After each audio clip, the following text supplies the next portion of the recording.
Hello everyone, I am Varshika और आप सभी का हार्दिक स्वागत है मेरे YouTube channel research home science by Varshika में। जो ये सीरीज चल रही है, ये रिसर्च टॉपिक आपका चल रहा है। आप जानते ही हैं, एलटी ग्रेड की परीक्षा आपकी संभावित है बहुत जल्दी ही। आपके सामने पूरी वैकेंसी है, आप लोग अब फॉर्म फिलिंग जरूर कर दिए होंगे। तो इस वैकेंसी के अंतर्गत हमारा होम साइंस सब्जेक्ट भी आया है, जिसमें अच्छी खासी सीट है। होम साइंस सब्जेक्ट का सिलेबस भी आपको अच्छे से पता है, मेरे यूट्यूब चैनल पे ऑलरेडी अवेलेबल है। अगर आपको सिलेबस देखना हो तो मेरी वीडियोस में देख लीजिएगा। आपके सिलेबस में रिसर्च टॉपिक भी है, तो रिसर्च टॉपिक में पहला पार्ट एक कंप्लीट हो चुका है। इसमें हम लोग चैप्टर वाइज पढ़ रहे हैं। एक लेसन समझिए, एक चैप्टर आपका कंप्लीट हो गया, जिसमें हम लोगों ने अनुसंधान या रिसर्च का अर्थ देखा था, इसके समानार्थी शब्द देखे थे। प्रत्येक शब्दों का एक एक्सप्लेनेशन हम लोगों ने देखा था।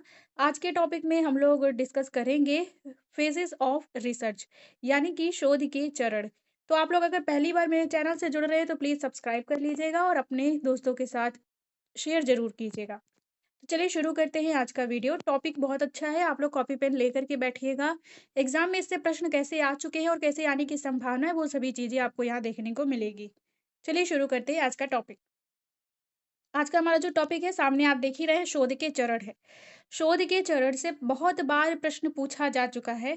इसमें सबसे ज़्यादा इम्पोर्टेंट पॉइंट आपका होता है ये पहला चरण, जिसमें है समस्या या फिर विषय का चयन, ठीक है, जिसे हम लोग सिलेक्शन ऑफ द प्रॉब्लम के नाम से जानते हैं। है क्या चीज़ ये? देखिएगा, जब हम लोग कभी रिसर्च करते हैं तो हमारे पास रिसर्च करने के लिए कोई ना कोई एक समस्या तो होनी चाहिए। समस्या का होना अर्थ ये है कि कोई तो एक कमी आपको दुनिया में, या जिस टॉपिक पे आप रिसर्च करना चाह रहे हैं, या आपका जो सब्जेक्ट है, देखिए सीधी सी बात है, आप लोग रिसर्च करते हैं अपने सब्जेक्ट पे। आपका जो सब्जेक्ट है उस पे आप रिसर्च करना चाह रहे हैं, इसका मतलब है कि आपको अपने सब्जेक्ट में कोई कमी दिख रही है। किसी एक टॉपिक में, किसी एक क्षेत्र में कहीं पर आपको कोई कमी दिख रही है, उसे सुलझाने का आप प्रयास करना चाह रहे हैं अपने शोध के माध्यम से। तो शोध को शुरू करने के लिए आपके पास समस्या तो होनी चाहिए। समस्या है क्या? वही जो आपका टॉपिक है। तो सबसे पहला चरण और सबसे इम्पोर्टेंट होता है समस्या। एक-एक चरण का हम लोग आगे डिटेल एक्सप्लेनेशन भी देखेंगे, लेकिन यहाँ एक साथ सब नाम भी लिखे हुए हैं। पहला चरण है समस्या या विषय का चयन, जिसे कहा जाता है सिलेक्शन ऑफ द प्रॉब्लम। तो समस्या नाम जरूर याद रखिएगा। दूसरा होता है प्रस्तावना, जिसे हम लोग इंट्रोडक्शन कहते हैं। फिर तीसरा है संबंधित साहित्य का सर्वेक्षण, survey of the related literature. फिर है चौथा इसका चरण शोध का उद्देश्य, ऑब्जेक्टिव ऑफ रिसर्च। फिर है परिकल्पनाओं की रचना करना, फॉर्मुलेशन ऑफ हाइपोथेसिस। छठवां इसका चरण है अनुसंधान अभिकल्प शोध प्रविधि, जिसे इंग्लिश में रिसर्च डिजाइन रिसर्च मेथोडोलॉजी के नाम से जाना जाता है। नेक्स्ट इसमें चरण आता है, यहाँ पर आप लोग देखें, आंकड़ों का संकलन, जिसे हम लोग डेटा कलेक्शन के नाम से जानते हैं। डेटा कलेक्शन शब्द पे ध्यान दीजिएगा, डाटा कलेक्शन कहना सही सही शब्द नहीं होगा, इसे डेटा कहा जाता है। आठवें नंबर पर है आंकड़ों का वर्गीकरण तथा विश्लेषण, classification and analysis of data. परिकल्पना का सत्यापन, वेरिफिकेशन ऑफ हाइपोथेसिस। निष्कर्ष या सामान्यीकरण, जिसे कंक्लूजन एंड जनरलाइजेशन के नाम से जाना जाता है। 11th होगा चरण प्रतिवेदन प्रस्तुत करना, जिसे प्रेजेंटेशन ऑफ रिपोर्ट कहा जाता है। इनमें सब में आपके टीजीटी में भी इसके क्वेश्चन आते हैं। आपने देखा होगा, थोड़े बहुत क्वेश्चन टीजीटी में भी रिसर्च के क्वेश्चन आते हैं, पीजीटी में भी। नेट में तो बहुत ही ज़्यादा मात्रा में क्वेश्चन आते हैं, असिस्टेंट प्रोफेसर में आपको रिसर्च के क्वेश्चन देखने को मिलते हैं। तो यहाँ पर आप देखें, इनमें सब में से सबसे इम्पोर्टेंट टॉपिक हम क्या कहेंगे? तो रिसर्च के चरण के अंतर्गत आपको पहला स्टेप, जो कि है समस्या या विषय का चयन, जिसे सिलेक्शन ऑफ द प्रॉब्लम। हर चरण में सबसे पहला चरण क्या होता है? समस्या को पहचानना, और इसमें जो ये प्रतिवेदन प्रस्तुत करना, जिसे हम लोग प्रेजेंटेशन ऑफ रिपोर्ट कहते हैं, ये दोनों चरण, पहला और आखिरी, सबसे ज़्यादा इम्पोर्टेंट शब्द है। 2024 में मध्य प्रदेश में असिस्टेंट प्रोफेसर का एग्ज़ाम हुआ था, जिसमें होम साइंस के अंतर्गत ये प्रश्न पूछा गया था। एग्ज़ैक्ट क्वेश्चन तो नहीं याद है, लेकिन ये पूछा गया था कि आखिरी चरण क्या होता है, ठीक है? जैसे कोई भी शोध समस्या या कोई भी समस्या उसे सुलझाने के लिए कोई व्यक्ति अगर शोध करता है तो आखिरी चरण क्या होता है? आंसर था प्रेजेंटेशन ऑफ रिपोर्ट। तो इसको आप लोग अच्छे से याद रखिएगा। इसके अलावा आपने ये देखा होगा कि जो डेटा कलेक्शन है, इससे प्राथमिक और द्वितीयक आंकड़े 2 तरीके से आप डेटा को कलेक्ट कर सकते हैं। इनसे बहुत बार प्रश्न एग्जाम में आ चुका है ऑलरेडी। क्लियर बात? चलिए अब शुरू करते हैं एक-एक टॉपिक के बारे में डिटेल में पढ़ना। तो ये था शुरू से लेकर के 1 से लेकर के नंबर 11 तक सारे चरण। एक बार और आप लोग अच्छे से देख लीजिए। चलिए, क्लियर? अब पहला टॉपिक है समस्या का चयन। फटाफट से हम लोग सॉल्व करते हैं। सबसे पहला टॉपिक है कि समस्या का चयन। तो हमने पूरी कोशिश की आपको थोड़ा बहुत जानकारी देने की, बाकी आप लोग यहाँ भी देखिएगा डिटेल। Selection of problem. शोध की प्रक्रिया में शोधकर्ता सबसे पहले समस्या की पहचान करता है, तत्पश्चात समस्या का चयन करता है। ठीक है? जैसे आपको समस्या दिखेगी सामने, तब ना आप उसको सुलझाने का प्रयास करेंगे। जैसे कोई कहता है कि बिजली की समस्या है, पानी की समस्या है, इसका मतलब आप सामने में ये चीज़ें लाइव देख रहे हैं, प्रैक्टिकली देख रहे हैं, ठीक है? फिर समस्या चयन के बाद शोधकर्ता इस सोपान में समस्या की परिभाषा करता है, जिससे शोध समस्या की सीमा का निर्धारण हो जाता है। समस्या के निर्धारण के पश्चात वह शोध समस्या व्यवहारिक रूप कर लेता है, ठीक है? व्यवहारिक रूप ग्रहण कर लेता है। दूसरा टॉपिक प्रस्तावना इंट्रोडक्शन। इसमें शोध समस्या या टॉपिक से संबंधित बातों के बारे में बताया जाता है। जब रिसर्च कोई व्यक्ति करने जाता है तो उसे ये कार्य करने पड़ते हैं। तो समस्या यहाँ पे आपको पता हो गई। अब आप क्या करेंगे, अपने टॉपिक से संबंधित जानकारी देंगे। टॉपिक के गुण विशेषता आदि के बारे में भी बताया जाता है कि ये टॉपिक है क्या, इसके पीछे का उद्देश्य क्या है। क्लियर बात? नेक्स्ट यहाँ पे है संबंधित साहित्य का सर्वेक्षण। Survey of related literature. अनुसंधानकर्ता को समस्या संबंधित पूर्व के अनुसंधानों का सावधानी पूर्वक सर्वेक्षण करना होता है। ये बात ध्यान दीजिएगा। जैसे कोई भी समस्या, हमने ये कह दिया कि कॉटन का, अभी देखिए पिछले वीडियो में भी हमने कॉटन का ही उदाहरण दिया था। कोई भी व्यक्ति अगर कॉटन टॉपिक पे रिसर्च करता है, शोध कार्य करता है, तो कॉटन पे पहले से भी कई लोगों ने शोध कार्य किया है। उसके आर्टिकल ऑलरेडी अवेलेबल है हर जगह। आप शोध करने जा रहे हैं तो आप कुछ और नया खोजेंगे। लेकिन पिछले जो पहले भी जो सर्वेक्षण इस पे हुआ है इस टॉपिक पे, वो भी ऑलरेडी अवेलेबल है।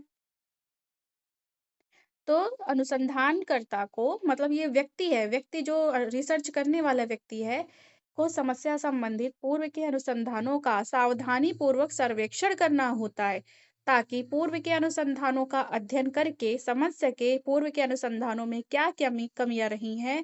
इन्हीं कमियों को अनुसंधानकर्ता दूर करना चाहता है। समझ रहे हैं आप लोग? जैसे आप लोग देखते होंगे कई प्रीवियस ईयर के क्वेश्चन की किताबें मार्केट में आती है, आप उसको सॉल्व करते हैं। फिर आप देखते हैं कि इसका आंसर यहाँ पे कुछ और दिया है, वही क्वेश्चन का आंसर 2-4 पेज के बाद कुछ और दिया है। तो ये समस्या आप फेस करते हैं ना? तो फिर आप क्या करते हैं कि जो संबंधित प्रकाशक है या जो भी आपने राइटर की बुक ली है या आपने जहाँ से भी जो भी किताब खरीदी है, आप वहाँ पे कॉन्टैक्ट करते हैं। आप बताते हैं कि देखिए आपकी किताब में ये कमी थी। ठीक, तो उसको सुधारा जाता है। ऐसे ही कोई व्यक्ति जो अनुसंधान करता है, जो कि एक व्यक्ति है, रिसर्चर है, वो किसी भी टॉपिक पे, किसी भी समस्या पे रिसर्च करता है, तो उस टॉपिक पे पहले लोगों ने उस पे क्या कार्य किए हैं, उनमें क्या कमी थी, उस पे सुधार ला कर के आगे वो अपना कार्य बढ़ाता है। शोध के अब उद्देश्य देखिएगा, ऑब्जेक्टिव ऑफ रिसर्च। साहित्य सर्वेक्षण के बाद शोध के उद्देश्य को बताया जाता है कि टॉपिक के अंतर्गत किन-किन उद्देश्यों पर शोध कार्य संपादित किया जाएगा। फिर आता है आपका प्राकलन का प्रतिपादन, फॉर्मुलेशन ऑफ हाइपोथेसिस। अब हाइपोथेसिस को अच्छे से आप लोग समझ लीजिए, बहुत इंपॉर्टेंट है। आगे आगे रिसर्च के टॉपिक में आपको ये बार-बार देखने को भी मिल सकता है। यहाँ पे जो बता रहा है हाइपोथेसिस, परिकल्पना सुझाया गया तात्कालिक कथन या प्रस्ताव होता है। प्राकलन कहते हैं इसे हम लोग, हाइपोथेसिस इंग्लिश में कहते हैं। प्राकल्पना शब्द भी कहीं-कहीं लिखा रहता है। तो ये क्या कहता है? ये तात्कालिक कथन होता है या फिर प्रस्ताव होता है जो पुष्टि होने पर सिद्धांत के रूप में परिवर्तित हो जाता है। जैसे कि हम ये कहते हैं कि कॉटन का जो पानी है वो कॉटन का जो कपड़ा है वो पानी सोखने का कार्य करता है। ठीक है? तो ये हमने ये हाइपोथेसिस बनाई है। ये हमने अभी हाइपोथेसिस बनाई कि हम ये कह रहे हैं, हमें ऐसा लगता है कि जो ये कॉटन का कपड़ा है ये पानी सोखने का काम करता है। अब हम क्या करेंगे उससे, उसके बारे में और शोध कार्य करेंगे कि इसमें कोई भी ऐसा चीज़ जो पानी सोखने का कार्य करता है, तो उसमें क्या गुण होने चाहिए? तो आप देखेंगे कि कॉटन में वो गुण है, वो केमिकल कंपाउंड है जो पानी सोखने का काम कर सके। अगर वो मौजूद है तो इसका मतलब है कि पानी सोखने का काम करेगा। या फिर जो कंपाउंड कॉटन में पाए जा रहे हैं, अगर वही कंपाउंड लिनन में है, तो मतलब ये हो गया सिद्ध कि सेल्यूलोज़िक फाइबर में पानी सोखने का गुण पाया जाएगा। तो ये कैसे हो रहा है कि आपने पहले एक सुझाया है तात्कालिक कथन। अब यही चीज़ें पुष्टि हो गई। क्यों पुष्टि हुई? क्योंकि सेल्यूलोज़ ऐसा कारण है, कॉटन में, लिनन में, रेयॉन में, जो पानी सोखने का काम कर रहा है। ठीक है? तो यही क्या हुआ, आगे चल के सिद्धांत बन गया ना। अब कोई व्यक्ति ऐसा है क्या जो ये कह सकता है कि कॉटन या लिनन पानी सोखने का काम नहीं करते? नहीं कह सकता है, क्योंकि ये सिद्धांत के रूप में परिवर्तित हो चुका है। अब आगे देखिएगा, परिकल्पना अनुसंधानकर्ता को अनुसंधान की दिशा निर्देश करती है, जिससे अनुसंधान कार्य को करने की एक स्पष्ट व्यवस्थित व निश्चित योजना बनाने में मदद मिलती है। शोध की प्रक्रिया में जब कभी भी शोधकर्ता साहित्य सर्वेक्षण के माध्यम से किसी समस्या को संभावित समाधान को प्रस्तुत करता है, तब उसे प्राकल्पना कहते हैं। अब यहाँ पे प्राक शब्द आप छोड़ दीजिए, सिर्फ़ आप कल्पना देखिए।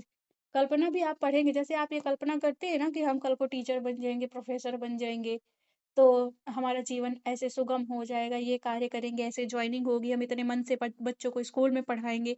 ऐसी चीज़ें आप सोचते हैं ना, अब यही चीज़ें आप जब सच में टीचर बन जाएँगे, आप सच में स्कूल में जाएँगे, वही चीज़ें व्यावहारिक रूप से करेंगे, तो ये तो आपका सिद्धांत बन जाएगा, प्रिंसिपल बन जाएगा। मतलब कोई भी व्यक्ति देखेगा तो जान जाएगा ना कि अब तो आप वही कार्य कर रहे हैं, जो आप एक समय में सोचा करते थे।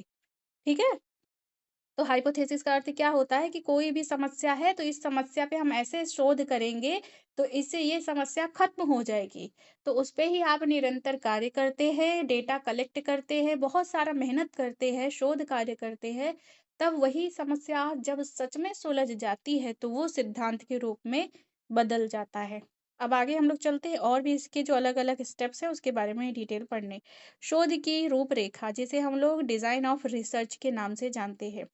अब इसके बाद अनुसंधानकर्ता अनुसंधान से संबंधित शोध अभिकल्प या रिसर्च डिजाइन को तैयार करता है, जिससे संबंधित समस्या का वैज्ञानिक अध्ययन हो सके। इसी चरण में आंकड़ों के संकलन के लिए विधि तंत्र, जिसे मेथडोलॉजी कहते हैं, का भी चयन किया जाता है कि आप कैसे अपने लिए डेटा को कलेक्ट करेंगे। शोध के इस सोपान में शोध के लिए प्रारूप तैयार किए जाते हैं। वहां पर शोधकर्ता यह निर्धारित करता है कि किन विधियों, प्रविधियों एवं उपकरणों और किन क्षेत्रों से शोध के लिए तथ्यों को एकत्रित करेगा। आपने देखा होगा रिसर्चर जो होते हैं ना, उनको एक क्षेत्र भी दिया जाता है कि आप किस क्षेत्र में जाकर के ये कार्य करना चाहेंगे। नेक्स्ट टॉपिक है यहाँ पे प्रदत्तों का संकलन। एकदम इजी लैंग्वेज है, आप देख करके अपने से भी ये समझ जा रहे होंगे उम्मीद है। कलेक्शन ऑफ डेटा, इसके बाद आंकड़ों का संकलन किया जाता है, मतलब समस्या को सुलझाने के लिए सारी तैयारी हमने शुरू कर दी, हमने विधियां भी सोच ली कि हम किस तरीके से समस्या को सुलझाएंगे। अब उसे सुलझाने के लिए हमें कुछ जानकारी चाहिए, कुछ पहले की जानकारी और कुछ नई जानकारी। तो इसे ही हम लोग क्या कहेंगे, कलेक्शन ऑफ डेटा, जिसमें जो पहले से छपी हुई मुद्रित जो पत्रिकाएं हैं, न्यूज़पेपर है, आर्टिकल है, उनको पढ़ के भी हम जानकारी ले सकते हैं। कोई व्यक्ति उस टॉपिक में, उस क्षेत्र में पहले भी रिसर्च किया है, तो उनकी जो थीसिस है या हम कहें उनका जो कार्य था, शोध कार्य था, उनको हम पढ़ करके समझ करके जानकारी ले सकते हैं, या हम फिर खुद से ही उस क्षेत्र में जाकर के जानकारियों को इकट्ठा करें। ठीक है? Clear point. तो ये कहलाता कलेक्शन ऑफ डेटा। अनुसंधान की प्रक्रिया में इस सोपान में शोधकर्ता न्यायादर्श का चयन करता है, जिनकी सहायता से वह विभिन्न प्रकार के संकलन शोध में करता है। क्लियर? अब यहाँ न्यायादर्श शब्द वैसे सुन रखे होंगे और ये सब चीज़ें आगे आपको बहुत अच्छे से डिटेल में भी मिलेगी। न्यायादर्श का मतलब होता है सैंपल। अब जैसे मान लीजिए कोई हमने एक क्षेत्र ले लिया, कोई व्यक्ति प्रयागराज क्षेत्र में कोई एक विशेष एरिया का ले लिया, जैसे मान लीजिए कोई सलोरी एरिया ले लिया या अल्लापुर एरिया ले लिया रिसर्च के लिए, या कटरा एरिया किसी ने चुन लिया कि हम इस क्षेत्र में रिसर्च करेंगे। अब आप सोचिए, ये क्षेत्र तो हम एक नाम कह दे रहे हैं, लेकिन इतनी इतनी एरिया की आबादी भी हजारों लाखों में है ना, तो हम हजारों लाखों लोगों को एक एक करके तो हम रिसर्च नहीं कर सकते। ऐसा हम कार्य करेंगे तो बहुत सारे क्या होगा, टाइम लगेगा, समय, श्रम सब लगेगा, धन भी लगेगा। तो हम ऐसे सिचुएशन में हम न्यादर्श लेते हैं। न्यादर्श मतलब सैंपल। क्लियर? नेक्स्ट है एनालिसिस ऑफ डेटा। अब जो डेटा आपने कलेक्ट किए हैं उसको आप लोग एनालिसिस करेंगे, उस पे सोचे समझेंगे, विश्लेषण करेंगे। कैसे करेंगे? इसके बाद आंकड़ों का अध्ययन किया जाता है। आवश्यकता अनुसार व्यवस्थापन, वर्गीकरण, विश्लेषण किया जाएगा। अनुसंधान के इस सोपान में प्रदत्तों को सार्थक बनाने के लिए एवं प्राकल्पना की प्रतिपुष्टि के लिए शोधकर्ता सांख्यिकीय प्रविधियों का सहारा लेता है। नेक्स्ट है परिकल्पना का सत्यापन, टेस्ट ऑफ हाइपोथेसिस। ये सब टॉपिक बहुत इंपॉर्टेंट है क्योंकि ये जो जो शब्द लिखे हैं, लाइन लिखी है इसके एक्सप्लेनेशन में, कभी कभी ऐसे भी असर्शन रीजन में प्रश्न आता रहता है या चरण पहचानने को आता है कि इसके बाद कौन सा स्टेप आता है, तो याद रखिएगा इसको अच्छे से आप लोग। इसके बाद विभिन्न सांख्यिकीय पद्धति द्वारा परिकल्पना का सत्यापन किया जाता है। फिर आएगा निष्कर्षों का प्रतिपादन तथा सामान्यीकरण। अब कंक्लूजन करना है आपको, जनरलाइजेशन करना है। इस सोपान में शोधकर्ता प्रदत्तों के विश्लेषण से प्राप्त परिणाम के आधार पर शोध के निष्कर्ष को सामान्यीकृत करके प्रतिपादन करता है। Clear point? नेक्स्ट पॉइंट देखिएगा, अनुसंधान प्रतिवेदन। ये आखिरी चरण है लेकिन बहुत ही इंपॉर्टेंट है, एग्जाम में पूछा जाता है। अब जब आपने शोध कार्य कर लिया, आप रिसर्च रिपोर्ट प्रस्तुत करेंगे। इसमें अनुसंधान प्रतिवेदन तैयार करना अनुसंधान प्रक्रिया का अंतिम चरण होता है। बहुत इंपॉर्टेंट है ये चरण। अनुसंधान की समाप्ति के उपरांत अनुसंधानकर्ता को अपने द्वारा किए गए समस्त कार्य एवं प्राप्त परिणामों को लिखित रूप में प्रस्तुत करना होता है। समझ रहे हैं बात? तो ये चरण एक के बाद एक एक क्रम से चलते हैं। पहले नंबर पे दूसरा आएगा, ठीक है। जैसे पहले नंबर पे आपने ये देखा कि समस्या को चुनना, जो आपका टॉपिक है, ऐसे करते करते आखिरी आप 11 नंबर पे पहुंचे, तो ये था जनरलाइजेशन। उसके बाद लास्ट में आया ये अनुसंधान प्रतिवेदन, रिसर्च रिपोर्ट को प्रस्तुत करना, ये आखिरी चरण। इस प्रकार कहा जा सकता है कि शोध वह प्रक्रिया है जिसमें शोधकर्ता किसी भी क्षेत्र में नए तथ्यों की खोज के लिए, नए तथ्यों के विकास के लिए तथा पहले से प्राप्त तथ्यों में परिमार्जन और परिवर्तन के लिए तथ्यों को बार बार देखता है, समस्या का चयन करता है, परिकल्पना प्रतिपादन करता है, शोध की रूपरेखा तैयार करता है और उससे संबंधित आंकड़ों को एकत्रित करता है, आंकड़ों का विश्लेषण करता है तथा निष्कर्ष का प्रतिपादन करता है। तो समझ गए होंगे शोध का प्रारूप। आइए अब यहाँ पर हम लोग एक बार प्राकल्पना या हाइपोथेसिस क्या होती है इसे अच्छे से समझ लेते हैं। हाइपोथेसिस हमने पहले भी आपको बताया, या परिकल्पना, प्राकल्पना, कई नाम है इसके भी। तो हाइपोथेसिस क्या करता है? परिकल्पना सुझाया गया तात्कालिक कथन या प्रस्ताव होता है जो पुष्टि होने पर सिद्धांत के रूप में परिवर्तित होता है। जैसे आप शोध कार्य करने जा रहे हैं, समस्या आपको दिखी, आप उस पर शोध कार्य करेंगे, तो आप पहले ही बता दे रहे हैं कि इस समस्या पे शोध करने से ये जो इसकी समस्या है ऐसे खत्म होगी, तो इससे ये लाभ होगा, जनसाधारण को ये लाभ होगा, देशवासियों को ऐसा लाभ प्रदान किया जाएगा इस शोध के माध्यम से। ऐसा अभी कहा जा रहा है, ठीक है। हम इमेजिन कर रहे हैं कि ये समस्या इससे सुलझ जाएगी, लेकिन जब वही चीजें रियल में सुलझ जाएंगी तो वही सिद्धांत बन जाएगा, प्रिंसिपल। प्राकल्पना अनुसंधान को अनुसंधान की दिशा निर्देश करती है, जिससे अनुसंधान कार्य को करने की एक स्पष्ट, व्यवस्थित व निश्चित योजना बनाने में मदद मिलती है। शोध प्रक्रिया में कभी भी समस्या का समाधान किया जाता है तो समाधान के लिए कहा गया कथन परिकल्पना है। अनुसंधान की प्रक्रिया में शोधकर्ता जब कभी भी दो या दो से अधिक चरों के बीच संबंध को बताते हुए शोध समस्या का संभावित समाधान बताता है या शोध समस्या का संभावित कथन बताता है, तो वह कथन परिकल्पना होती है। ठीक है। शोध समस्या में परिकल्पना किसी समस्या का अस्थायी समाधान होता है। ये अस्थायी है। अब आगे चल के ये स्थायी हो सकता है या नहीं, बस इसी की जांच की जाती है। समस्या के रूप में कोई भी कल्पना परिकल्पना नहीं होती, लेकिन किसी भी प्रकार की परिकल्पना कल्पना अवश्य होती है। एक अच्छी हाइपोथेसिस की विशेषता क्या होनी चाहिए देखिएगा यहाँ पर। अगर आप हाइपोथेसिस का निर्माण करते हैं तो उसकी क्या विशेषता होनी चाहिए। सबसे पहली है कि उपयुक्त हल, एडिक्वेट सॉल्यूशन। यहाँ पे देखिएगा कि अच्छी परिकल्पना शोध समस्या को उपयुक्त हल सुझाती है। ठीक। दूसरा है स्पष्टता, क्लैरिटी। हाइपोथेसिस में क्लैरिटी होनी चाहिए।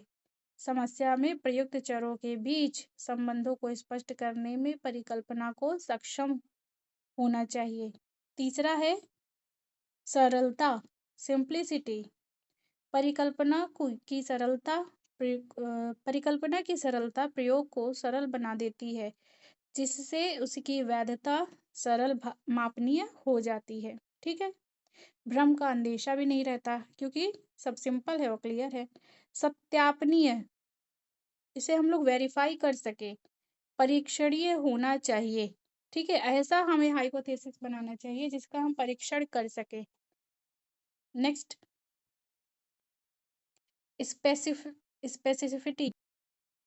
फिफ्थ नंबर पे है विनि विनिर्दिष्टता, जिसे हम लोग स्पेसिफिसिटी के नाम से जानते हैं। पांचवा, यह परिकल्पना की महत्वपूर्ण विशिष्टता है।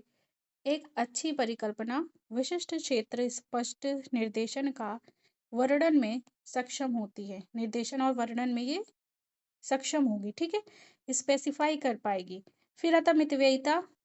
एक अच्छी परिकल्पना तार्किक रूप से बोधगम्यता व व्यापकता का गुण स्वयं में सन्निहित रखती है। इसके द्वारा सभी महत्वपूर्ण पक्षों के समावेशन का प्रतिनिधित्व तार्किक रूप से दिख पड़ता है। अब ये दिया गया है कि परिकल्पना के प्रकार, टाइप्स ऑफ हाइपोथेसिस। ये तीनों नाम आप जरूर रखिएगा याद, और इसे किससे डिनोट किया जाता है, किस शब्द से इंगित किया जाता है, इसे भी अच्छे से याद रखिएगा। पहला होता है कार्यकारी परिकल्पना, वर्किंग हाइपोथेसिस, इसे एच से डिनोट करते हैं। फिर होता है शून्य परिकल्पना, नल हाइपोथेसिस, इसे एच और जीरो शून्य के साथ इसको डिनोट करते हैं। फिर आता है वैकल्पिक परिकल्पना, अल्टरनेटिव हाइपोथेसिस, इसे H1 के साथ हम लोग डिनोट करते हैं।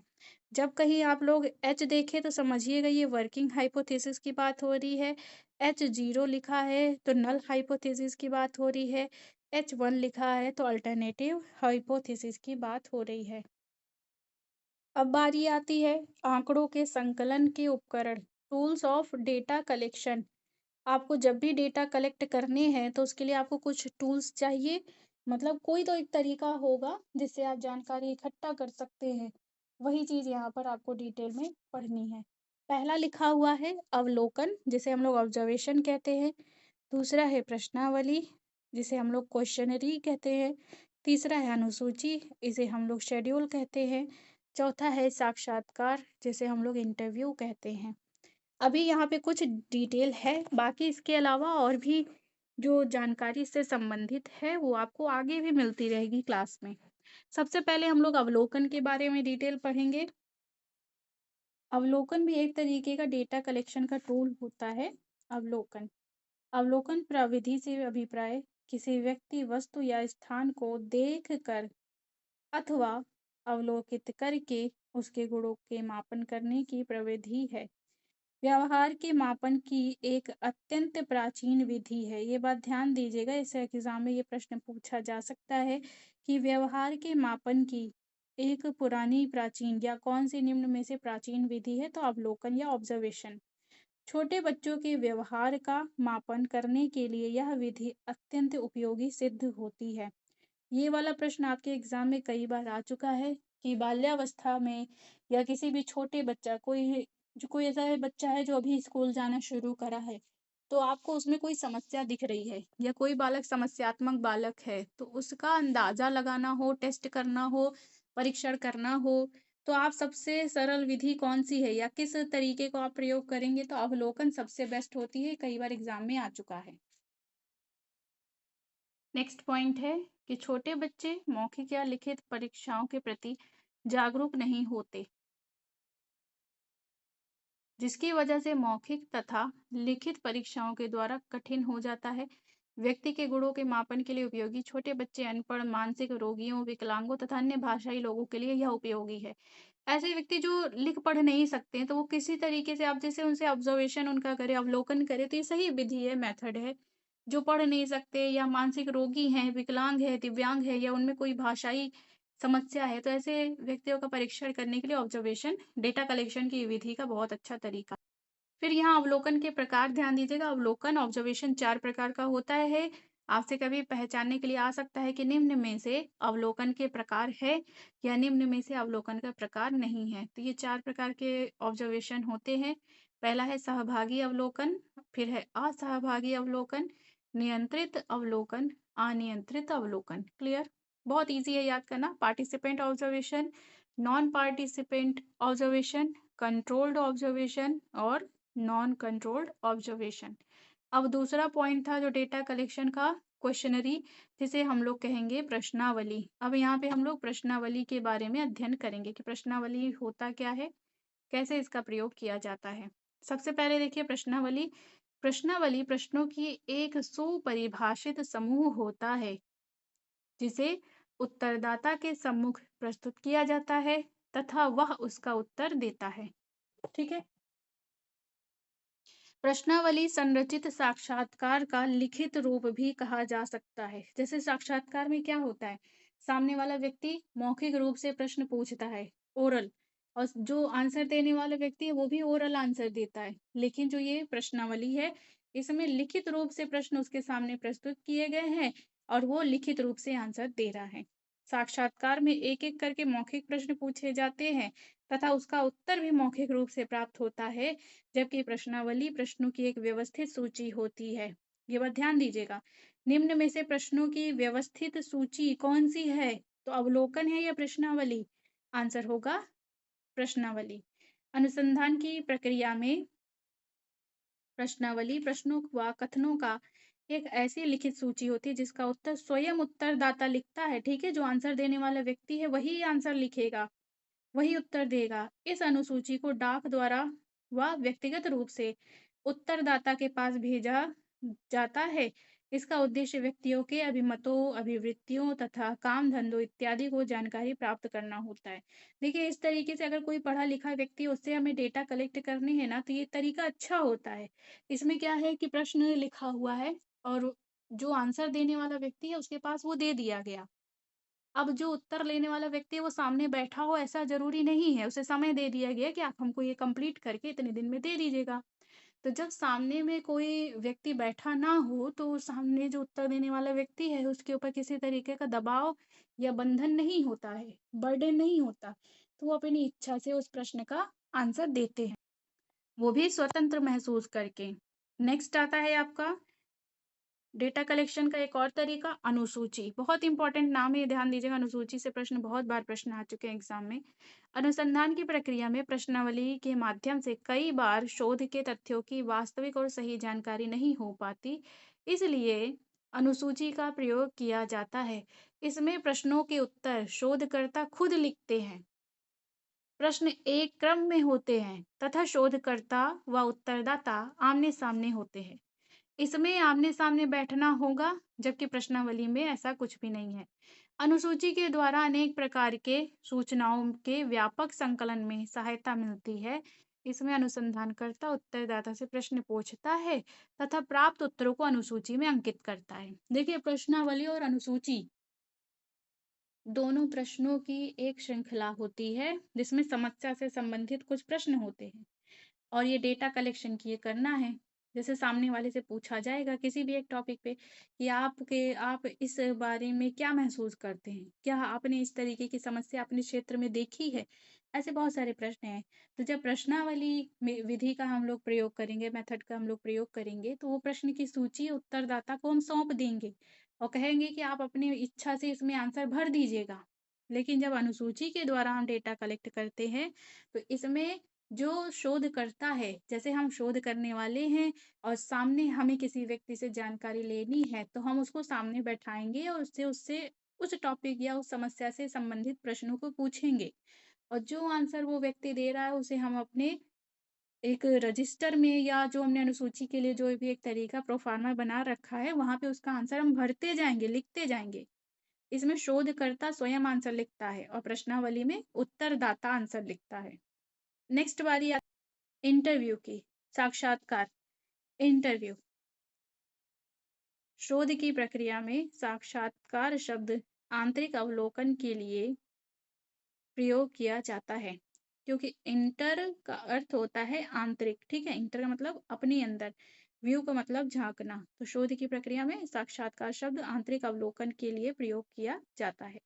इस प्रक्रिया में उत्तरदाता, शोधकर्ता आमने-सामने बैठकर प्रश्न उत्तर करते हैं, जिसमें प्रश्न के उत्तर के साथ-साथ वहाँ निहित अन्य चीज़ों की भी जानकारी मिल जाती है।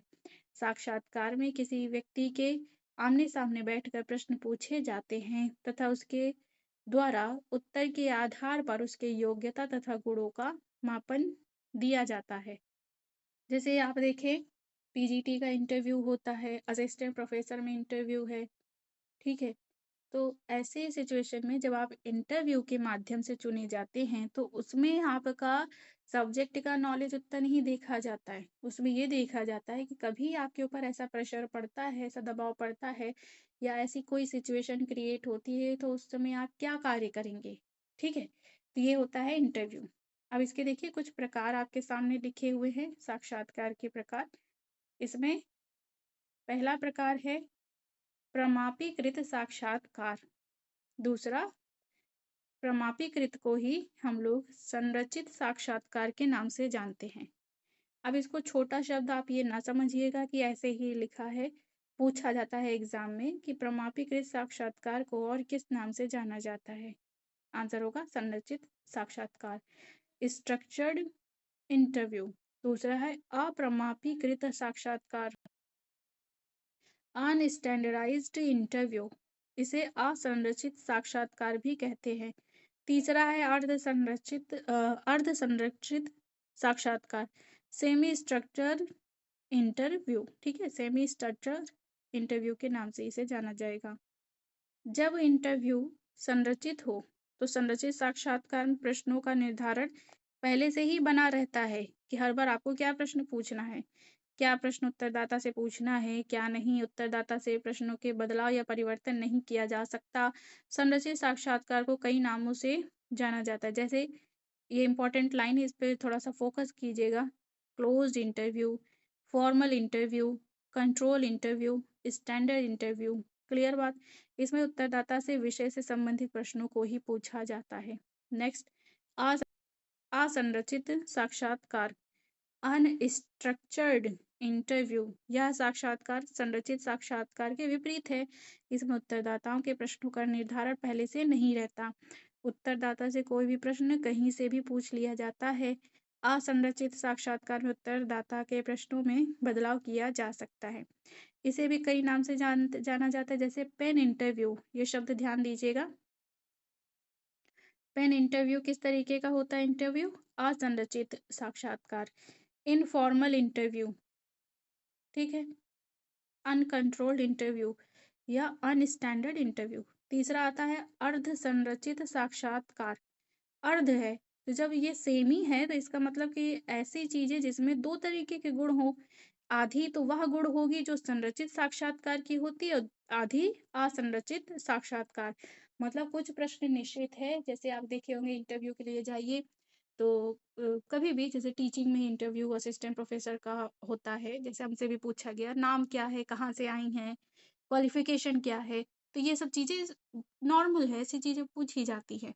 फिर इसके आगे प्रश्न थोड़े से किसी से कुछ अलग हो सकते हैं, तो ये अर्धसंरचित साक्षात्कार का प्रकार भी हम कह सकते हैं। तो ये सेमी स्ट्रक्चर इंटरव्यू कहलाता है। ठीक है, पॉइंट क्लियर? तो आज के टॉपिक में हम लोगों ने चर्चा की डेटा कलेक्शन। डेटा कलेक्शन में आप किस तरीके से, इसके चरण हैं शोध के, पहला चरण, दूसरा चरण, नाम जरूर याद रखिएगा। selection of problem, introduction, survey of related literature, objective of research, formulation of hypothesis, research design, research methodology, data collection, classification and analysis of data, verification of hypothesis, conclusion and generalization, presentation of report. तो ये क्रम जरूर याद रखिएगा, exam में ये चीजें पूछी जाती है। क्लियर बात? तो ये सभी चीज़ों का डिटेल भी आपके सामने लिखा है। हाइपोथेसिस या परिकल्पना का अर्थ और ये 4 इसके जो नाम है इसको ज़रूर याद रखिएगा। इसके सॉरी 3 प्रकार इसके ज़रूर याद रखिएगा। और इसमें ये जो H0 और H1 से डिनोट किया जा रहा है इसे भी ज़रूर याद रखिएगा। फिर आगे ये आंकड़ों के संकलन के ये कुछ प्रकार आपके सामने है, जैसे अवलोकन, प्रश्नावली, अनुसूची, साक्षात्कार। आगे आपको और भी डिटेल मिलेंगे, लेकिन ये चीज़ें यहाँ पर भी आप लोग नोट करिएगा। इसके 4 प्रकार हैं, इसे भी ध्यान दीजिएगा। सहभागी अवलोकन, असहभागी अवलोकन, नियंत्रित अवलोकन, अनियंत्रित अवलोकन। Clear point? चलिए, तो यहाँ तक आपके सभी पॉइंट क्लियर हो गए हैं। साक्षात्कार के प्रकार भी आप लोगों ने पढ़ लिया। तो आज के लिए इस टॉपिक में इतना ही। फिर मिलेंगे आपसे रिसर्च के नए चैप्टर के साथ। पहली बार आप मेरे चैनल से जुड़ रहे हैं तो प्लीज़ सब्सक्राइब जरूर कर लीजिएगा, अपने दोस्तों के साथ शेयर कीजिएगा ये वीडियो। आज के लिए इतना ही, अपना ख्याल रखिएगा। धन्यवाद।